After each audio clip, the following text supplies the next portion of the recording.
Welcome back, ladies and gentlemen, with our main topic today. We're discussing today Nostos 2, or the route revival that is going to take place between Egypt, Cyprus and Greece, and it is organized in cooperation with the Egypt Minister of Immigration and Expatriate Affairs.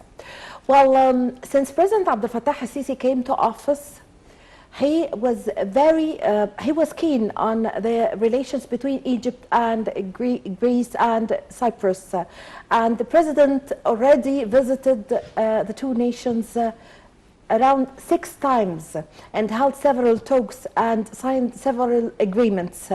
And Egypt is hosting long ago the citizens of Greece and Cyprus.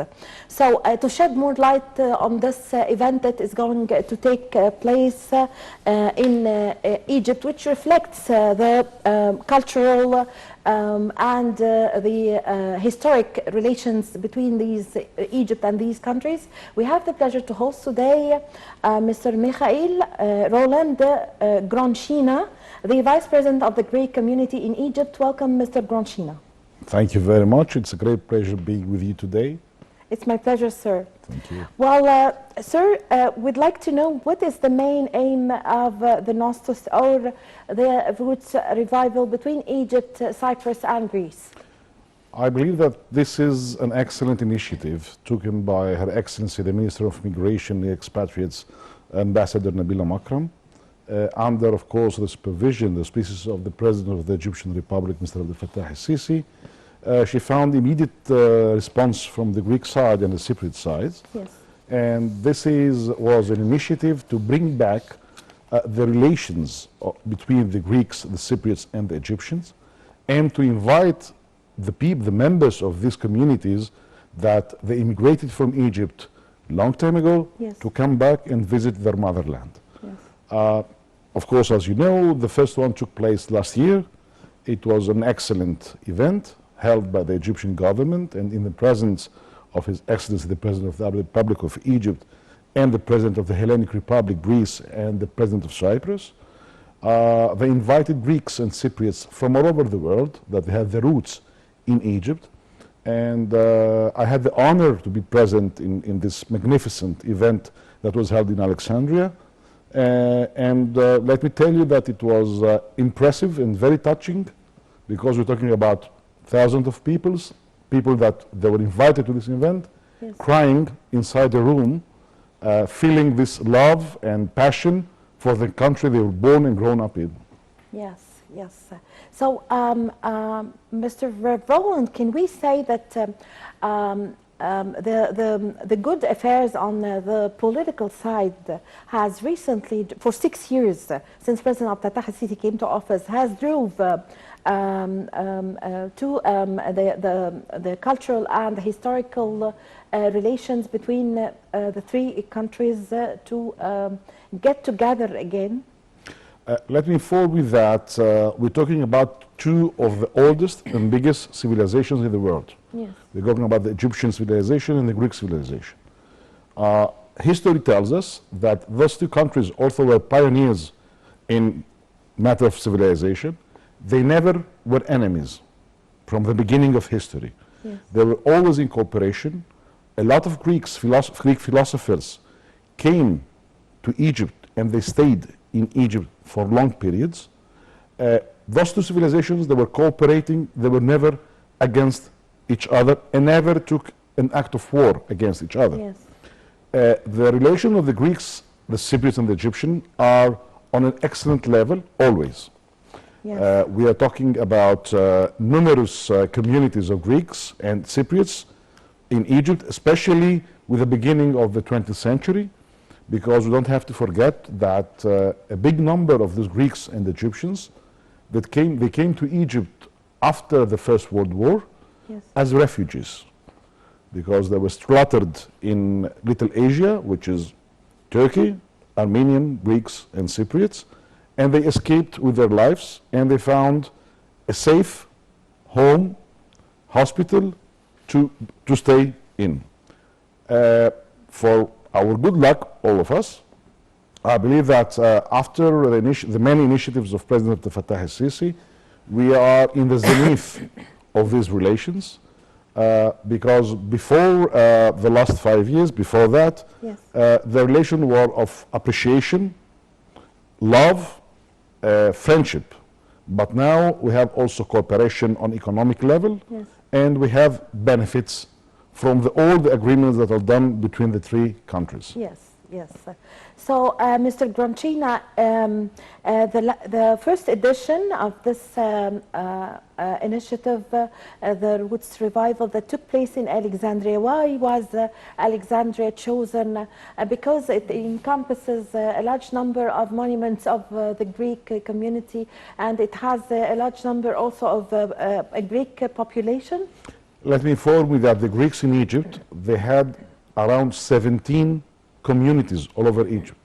Yes. There was a Greek community in Minya, in Asyut, in Suhag, So Aswan. they are not concentrated only in No, Alexandria. no. They were Yes. spread all over Egypt. But why we have this idea that they are Because- living in Alexandria? Alexandria, comparing to the population of Alexandria by then, the number of the Greeks was really big. Yes. Number two, all the activities in the commercial section, in the shipping section, Yes. and in trading were in big size by then. So that's why we have an impressive Greek community in Alexandria, and that's why always everybody thinks that the most Greeks were in Alexandria. Yes. So they are spread everywhere in Egypt. Where in Egypt? Where Greeks else? were spread all over Egypt. Yes. I would like to inform you that my mother was born in Magara, Yeah. for an instant. So now we have two main communities, big Yes. communities. It's the one of Cairo and the one of Alexandria, a smaller one in Port Said, Yes. and another one in Ismailia. Yes. So how many we'd like to know the population of the Greek community in Egypt. How many are they? By numbers, the Greeks in Egypt are all over Egypt, are around 3 to 3.5 thousand Yes. citizens. Yes. The difference is big because when the Greek communities wrote history in Egypt Yeah. before 1945, we're talking about a number Yes. of community that exceeded 400,000 Greeks when the population of Egypt was 6 million. Yes. So now there are left only 3.5 thousand Greeks in Egypt, but I can assure you they're very active. They feel Egyptians in full. Yes. But also, this is the tolerance that Egypt gives to everyone that lives on this land, that you can keep your other identity also along with Egyptian. Yes, yes.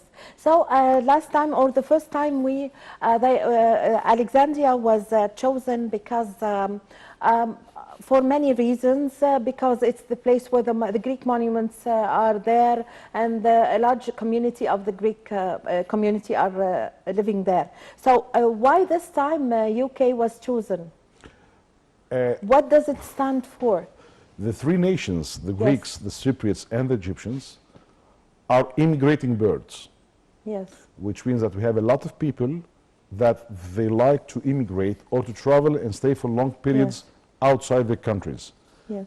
One of the biggest communities populations of Greeks, Egyptians, and Cypriot, it's in the UK. So I believe one of the main reasons that you can gather all these people easily without bearing all these expenses of traveling into a certain destination, I believe the UK was an excellent choice. Yes, yes. So what is the objectives of this Virgin this time? And we all know that this edition is for youth.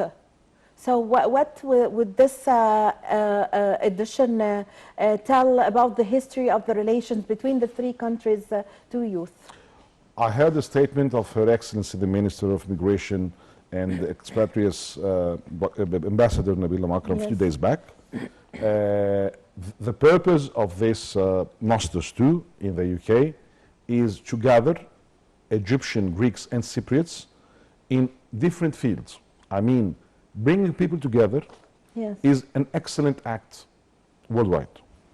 But beside the memories and the friendship, we have to see how we can take this to another level of cooperation.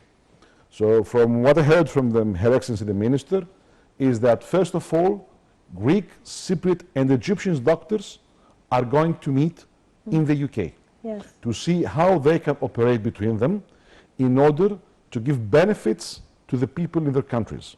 Let's not forget the initiative of His Excellency the President Abdel Fattah al-Sisi for taking off virus C from Egypt and giving cure to over 1 million people in Africa. So this was an initiative, a great initiative, that changed completely the position of Egypt in the stages of illness worldwide. So this, I believe, an experience that we have to transfer to people worldwide. Don't forget that we have very big Egyptian names as doctors in the UK. We have also very big name Greek doctors in the UK, and also big doctor Cypriots. The other part, I believe, it's a very challenging area. It's tourism. Let's say that Egypt and Greece, they have the majority of the historical monuments in the world. We are not in competition. So I believe that the cooperation between these three countries will attract visitors from very far destinations, and they can have one package visiting those three countries in the same period of their travel. This needs a cooperation of tourist agents. That's why, from what I read a few days back, is that they're going to meet the 10 biggest tourist companies in Egypt, the 10 biggest companies in Greece, the 10 biggest tourist companies in Cyprus. They're all going to gather in the UK, and they're going to try to study and figure out a possible cooperation between them in order to attract more tourism and include those three countries in one touristic package. So the participants of this round or this edition are mainly youth. What are the criteria by which you choose the participants? On what basis? The participants will, I believe, that will be chosen according to the specialization. We have young doctors, Egyptians, that they are in the UK. We have Greek doctors, young people. We have also from Cyprus. Same in tourism. It doesn't mean that you have to be an old man or an old lady to have the experience and the knowledge. No, currently youth are keen and thirsty to learn, and they can really be an additional value. So would such initiatives encourage the Greek and the Cyprus youth to come back to Egypt, even if they are not going to live in Egypt, to visit Egypt? Believe me if I tell you that in Greece, each family in Greece had someone that is from Egypt. When these people are telling their stories, their experiences, their memories from this country, you're getting love directly with it. So your dream is to go and visit Egypt as a place of the memories of your family. But also, let us not forget that we have in Egypt several attractions regarding tourism. We have wonderful beaches on the Red Sea and on the Mediterranean. We are pioneers in the matter of historical tourism. We have health tourism. We have sports tourism. So everyone is attracted. The problem was that the Greeks were passing through a bad financial crisis. So people, they were really tightening up their belts, and it was not easy to travel. I believe now that things are becoming better, and I already see from my friends here in Egypt that there is an encouraging movement of Greek tourists to Egypt. What are the similarities between the youth of the three countries? I don't want to repeat myself, but I always say that Is it the same similarities that was there when Greeks and Cyprus used to live in Egypt? The families? I always say that I believe that all these three countries, once upon a time they were one, and something happened and the sea just flew by and they became Greece, Cyprus and Egypt. There are many things in common. One of the things is the face similarity, figure similarities. You cannot say the majority of the Greeks, where is this gentleman coming from? Which makes the people more familiar with each other and friendly with each other. Let's not forget that all Mediterraneans are warm people. Friendly people. And warm. Yes. Greeks are exactly like the Egyptians. They love hospitality and they are generous. Yeah. So I believe similarities remain the same. Also, some habits are almost Yes, the we'd like to same. shed more light on this, the customs and the traditions. The customs, we have a very big island in the south of Greece, Yeah. which is called Crete. Yeah.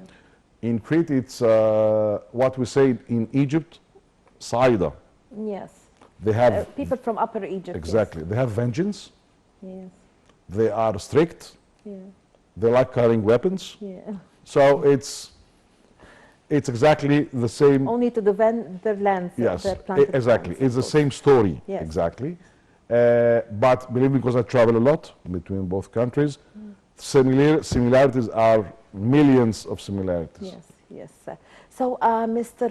Groncino, what is the role that you play as the Vice President of the Greek community in Egypt? Okay. I'm the vice chairman of the Greek community in Cairo because we have another community in Alexandria. Yeah. The community is responsible for all the Greeks living in Egypt. We manage the Greek community as a government, and we have 9 members of the board of directors. Yeah. Each one is responsible of 1 or 2 divisions or ministries, as we say. Yeah. One of my responsibilities is the Greek education in Egypt. I'm responsible for the Greek schools. We have the Greek hospital. So we're working as a government. Yeah. But the main target is to help people, Greek people in Egypt, to give them education, Greek education, to give them health insurance, Yeah. to support people that they have financial issues, to support families and people or children that they lose their parents. Yes. So it's a charity work, Yes. big, hectic, but it's really wonderful and giving pleasure. Yes. Unfortunately, our time is up. I thank you very much for your valuable information. I had the honor to have you today, Mr. Mikhail Roland Groncina, the Vice President of the Greek community in Egypt. The pleasure is mine. Thank you very much for inviting me today. My pleasure, sir. Thank you. Well, with this, my dear viewers, we come to the end of this episode of our program, Cairo Local Time. I'm Amal Mukhtar. Thank you for watching.